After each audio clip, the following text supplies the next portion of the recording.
No tanterahina tao amin'ny FJKM Andranomafeno Sud vonizongo vavolombelona ny fanokanana ho mpitandrina na consécration pastorale ny mpitandrina Ramino Arinosy ny Lojy rahantsika avy hatrany ny akon'izay. Iray amin'ireo antsoina hoe poste d'évangélisation ny fiangonana FJKM Andranomafeno Sud synodam-paritany vonizongo vavolombelona. Fiangonana efatra izy no mitambatra ao anatin'izany dia ny FJKM Manerinerina, Andakana, Fararazana ary Andranomafeno Atsimo.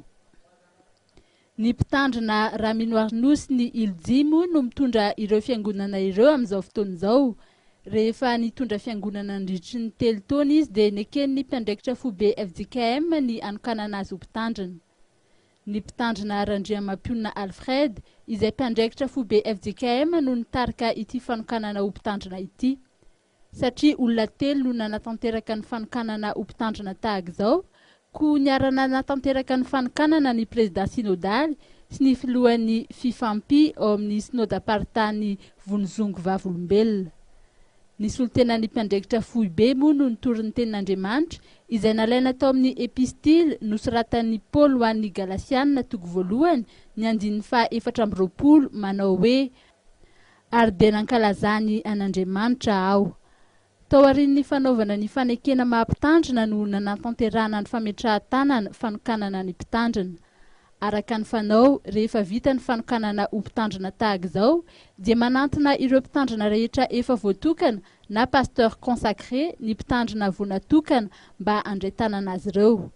Io fifampiarabana io no anehoana fa tafiditra ao anatin'ny antsoina hoe corps pastoral na fianakaviam-ben'ny mpitandrina maneran-tany ilay mpitandrina vao nandray ny fanokanana.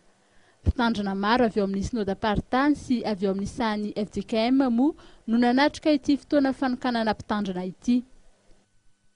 Dia nankalazany an'Andriamanitra hoy Paoly amin'ilay Galatiana toko voalohany 4:20 satria nitanjona zany ho aho aloha mampitandrina ary rariko toy izay koa ny antsika namana mpitandrina rehetra hoe nankalaza an'Andriamanitra ny olona no amintsika. Sanatria isika no alaza hoe malaza mpitandrina lehibe.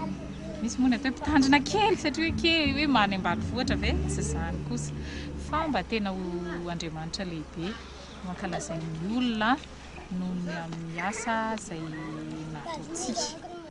Tiana ny manamarika fa ity fanokanana mpitandrina ity no nampiasana voalohany ny trano fiangonana vaovao izay vao naorin'ny mpianatra setela na ny sehatra teolojika ho an'ny laïka ao amin'ny faculté de théologie Ambatonakanga.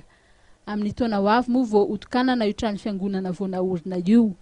Ny fisoratana anarana kosa ho an'izay maniry anao fandaliana-pinoana ao amin'ny setela dia anomboka amin'ny fiandohan'ny volana janoary 2024 ary amin'ny 24 janoary ny fidirana ofisialy.